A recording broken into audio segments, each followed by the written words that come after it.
Robert Eggers' latest movie Nosferatu has taken critics and audiences by storm, and stands as another testament to how the American auteur has firmly established himself as one of the industry's top filmmakers. Each of Eggers' 4 films demonstrates his singular ability to create striking visuals and tell unique stories, typically through a folk horror lens, all with painstaking attention to period accuracy and detail. As with his other films, Nosferatu combines Eggers' vision with powerhouse performances from its entire cast to create a unique movie experience. With 4 feature-length movies under his belt, it's natural to wonder where Nosferatu stacks up against Eggers' other films, each of which has been met with critical acclaim.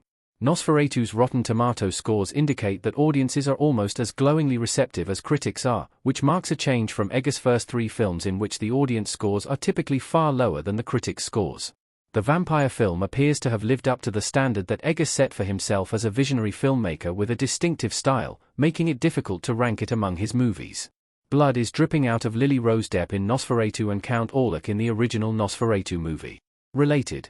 As much as I love the novel, why Robert Eggers remade Nosferatu instead of just adapting Dracula? Exclusive, highly acclaimed director Robert Eggers addresses why he chose to remake Nosferatu instead of adapting Bram Stoker's Dracula. 3. 4. The Witch, 2015. Eggers' folk horror nightmare set in colonial New England. Set in the 1600s, Eggers' debut is a dark tale that focuses on a Puritan family that has been banished from their New England town. When they set up an isolated new life for themselves next to a mysterious forest, strange things begin to happen as William, Ralph Ineson, and his kin find their faith staunchly tested. Given the time that the A24-produced horror is set, William's family naturally suspects that their eldest daughter, Thomasin, is a witch who is in cahoots with the devil. However, despite a number of harrowing scenes, The Witch isn't a horror that relies on jump scares. Rather, Eggers' slow burner combines an eerie score with religious imagery to build an uncomfortable atmosphere. That's not to say there are no scares in The Witch, though, with Black Phillip's takedown of Thomasin's father and the cackling, naked witch both terrifying moments. Thomasin's decision to turn her back on her religion and join the witch's coven after witnessing her God-loving family die cements the pervading sense of dread throughout The Witch. The Witch was easily one of the best horrors of the 2010s, so to describe it as Eggers' worst film is more than a little harsh. Ralph Ineson, Kate Dickie, and the debuting Anya Taylor-Joy all give authentic and believable performances, and the story is given time to build a sense of dread that is satisfyingly paid off. That said, Eggers' later movies show a clear improvement in his ability as a cinematographer. 3. The Lighthouse, 2019. Eggers' black and white thriller that defies conventional categorization. The Lighthouse 1200-1200-675-675 crop 000000 cropped. The Lighthouse is a mind-bending, genre-blending thriller that explores depravity and loneliness in equal measure. Eggers' character-based film, set in the 1890s, focuses on a pair of lighthouse keepers whose sanity slips away after a storm leaves them stranded on a remote island.